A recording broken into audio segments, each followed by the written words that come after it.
जय Hind defence lovers. आज की टॉप हेडलाइंस कुछ इस प्रकार है। पाकिस्तान ने बीएसएफ की तैयारी को परखने के लिए भेजा घुसपैठिया। सक्शगाम वैली पर चीन की इलीगल एक्टिविटी पर भारत ने जताया कड़ा विरोध। अमेरिका ने चीन और रशिया से आग्रह किया कि वे भी इस बात की घोषणा करें कि उनके परमाणु हथियारों पर रहेगा केवल इंसानों का नियंत्रण। इंडिया में खरीद सकती है अशोक लीलैंड के GTV 6x6 multi terrain vehicles. और इंडियन नेवी की वॉरशिप के स्टीम प्रपल्सन को डीजल प्रपल्सन में अपग्रेड करने का कार्य हुआ शुरू।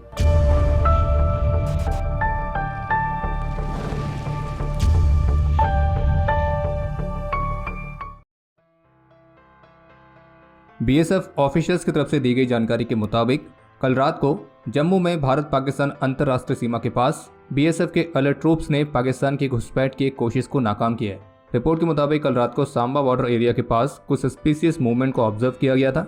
फिर जिसके बाद बीएसएफ ने घुसपैठिए को फेंस की तरफ आगे बढ़ता हुआ ऑब्जर्व किया और पहले बीएसएफ की तरफ से उसको वार्निंग भी दी गई थी, लेकिन वो आगे बढ़ता रहा, जिसके परिणाम स्वरूप उसकी घुसपैठ के प्रयास को नाकाम करने के लिए बीएसएफ ने उस घुसपैठिए को होरिफाइड किया। और बीएसएफ ऑफिशियल्स का भी मानना है कि इस बात की पूरी संभावना है कि ऐसा भी हो सकता है कि जो पाकिस्तान है उसने जानबूझकर इस घुसपैठिए को इस एरिया की रैकी करने के उद्देश्य के साथ साथ हमारे ट्रूप्स की अलर्टनेस को टेस्ट करने के लिए भेजा हो।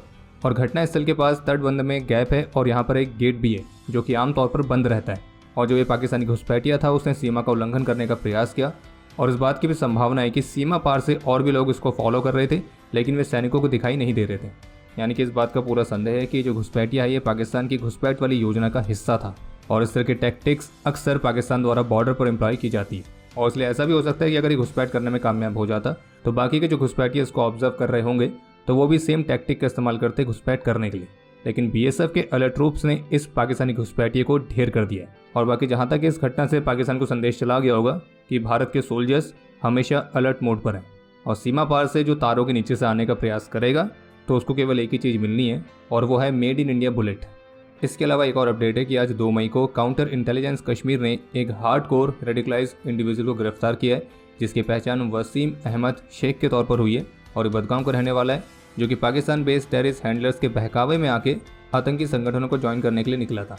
और जब इससे पूछताछ की गई तो इस बात का खुलासा हुआ कि ये वर्चुअल मोड के माध्यम से पाकिस्तान बेस्ड आतंकियों के साथ कॉन्स्टेंट टच में था। और पाकिस्तान में बैठे हुए आतंकी कमांडरों ने इसको इस बात का भी आश्वासन दिया था कि आने वाले दिनों में वे इसके और इसके ग्रुप के लिए हथियार भी सप्लाई करेंगे। बाकी आगे की इन्वेस्टिगेशन में ये भी खुलासा हुआ है कि ये और भी कई सारे व्हाट्सएप और टेलीग्राम ग्रुप्स का हिस्सा था जो कि आतंकी संगठनों से एसोसिएटेड है। और इंडियन ऑफिशियल्स ने पेरेंट्स से इस बात का आग्रह किया है कि वे अपने बच्चों की एक्टिविटीज़ पर नज़र रखें, खास करके सोशल मीडिया पर वो किस तरह की एक्टिविटी करते हैं, ताकि वो किसी के बहकावे में आके गलत रास्ते को ना चुनें।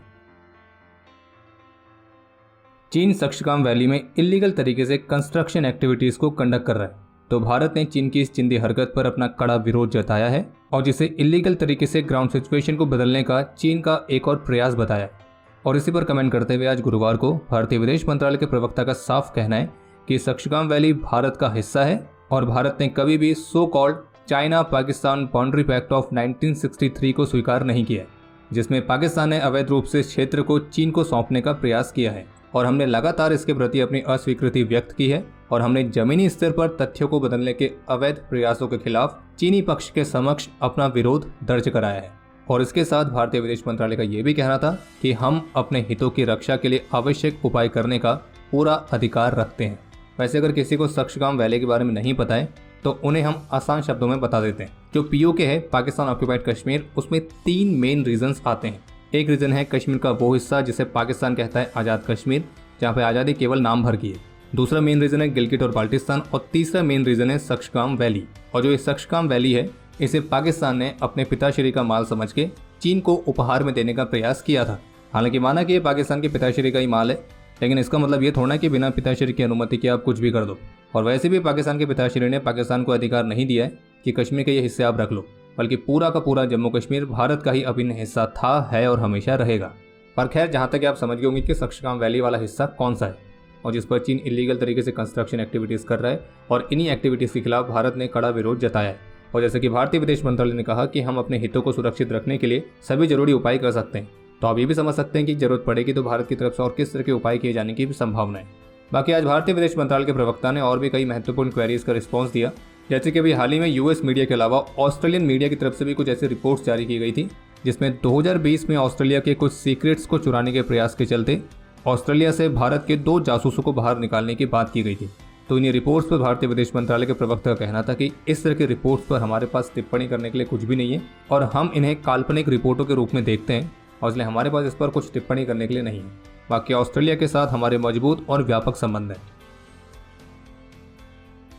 आज गुरुवार को सीनियर यूएस ऑफिशियल ने रशिया और चीन से इस बात का आग्रह किया है कि वे भी अमेरिका और अन्य देशों की तरह डिक्लेरेशन दें, जिसमें इस बात को डिक्लेयर किया गया है कि जो परमाणु हथियार हैं उनकी तैनाती पर जो निर्णय है वो केवल इंसानों के हाथों में रहे, ना कि आर्टिफिशियल इंटेलिजेंस के।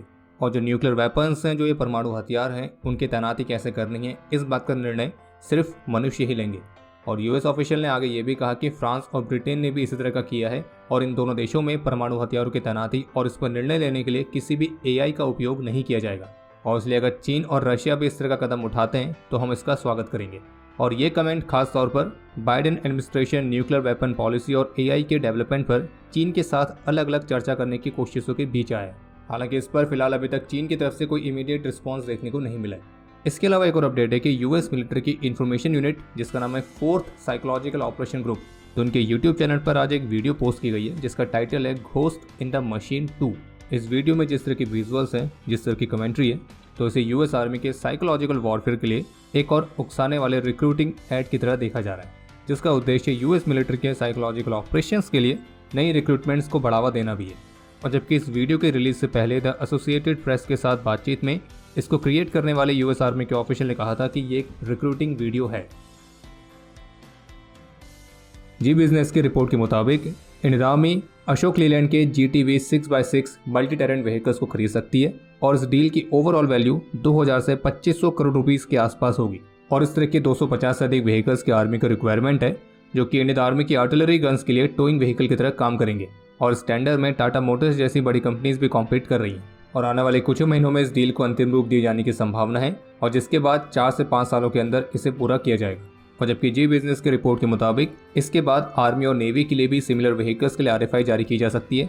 हालांकि वो GTV यानी कि गन टोइंग व्हीकल नहीं होंगे, बल्कि वो केवल 6x6 मल्टी टेरेंट व्हीकल्स होंगे, जिसमें नेवी और एयरफोर्स दोनों को मिला के 200 के आसपास यूनिट्स ली जा सकती है। द इंडियन एक्सप्रेस की रिपोर्ट के मुताबिक इंडियन नेवी ने अपनी वॉरशिप्स की लाइफ, उनके मेंटेनेंस सपोर्ट, कैपेबिलिटी, इन सभी को महत्वपूर्ण तरीके से अपग्रेड करने के उद्देश्य के साथ इनके प्रपल्सन सिस्टम्स को स्टीम से डीजल में कन्वर्ट करने की प्रोसेस को शुरू कर दिया है।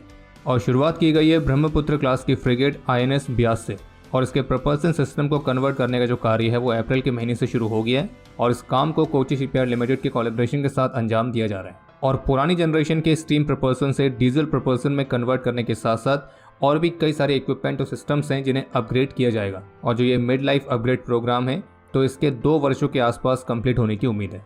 और द इंडियन एक्सप्रेस की रिपोर्ट में टॉप ऑफिशियल्स के हवाले से बताया गया है कि अगर ये योजना सफल रहती है तो फिर ब्रह्मपुत्र क्लास की बाकी के वॉरशिप के प्रपल्सन सिस्टम को भी डीजल प्रपल्सन में कन्वर्ट किया जाएगा।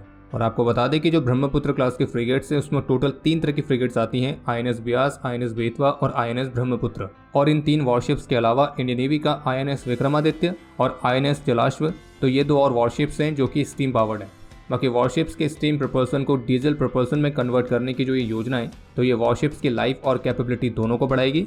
जैसे कि एक बार INS ब्यास में अपग्रेड पूरा होने के बाद ये जो वॉरशिप है ये आगे 20 और वर्षों तक एक्टिव सर्विस में बनी रहेगी, वरना अगर ये अपग्रेड नहीं होता तो इस INS ब्यास को 10 से 12 वर्षों के अंदर डी-इंडक्ट किया जाता।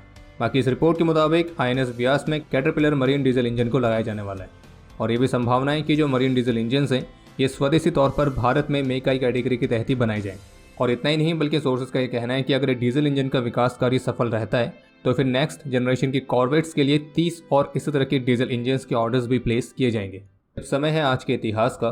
आज के दिन 2020 में जम्मू कश्मीर के हंदवाड़ा में अपने अदम्य साहस और वीरता का परिचय देते हुए कर्नल आशुतोष शर्मा, मेजर अनुज सूद, नायक राजेश कुमार, लांस नायक दिनेश सिंह और SI सागिर अहमद क्वाजी ने अपना सर्वोच्च बलिदान दिया था। कर्नल आशुतोष शर्मा को मरणोपरांत सेना मेडल से और मेजर अनुज सूद को मरणोपरांत शौर्य चक्र से सम्मानित किया गया।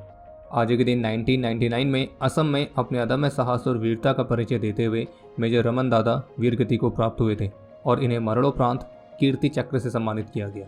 और आपके लिए आज का प्रश्न यह है कि भारत की उस टेक्नोलॉजी डेमोन्स्ट्रेटर वेसल का नाम क्या है जो कि इलेक्ट्रिसिटी पावर्ड है। और अब समय है आज के टॉप 3 कमेंट्स का, जो ये रहे आपकी स्क्रीन पर।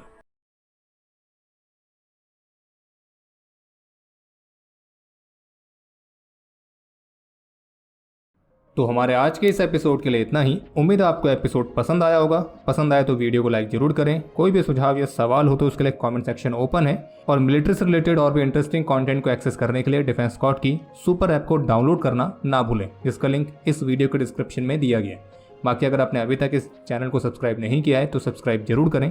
हम जल्द मिलेंगे नए एपिसोड के साथ। तब तक के लिए जय हिंद, जय भारत।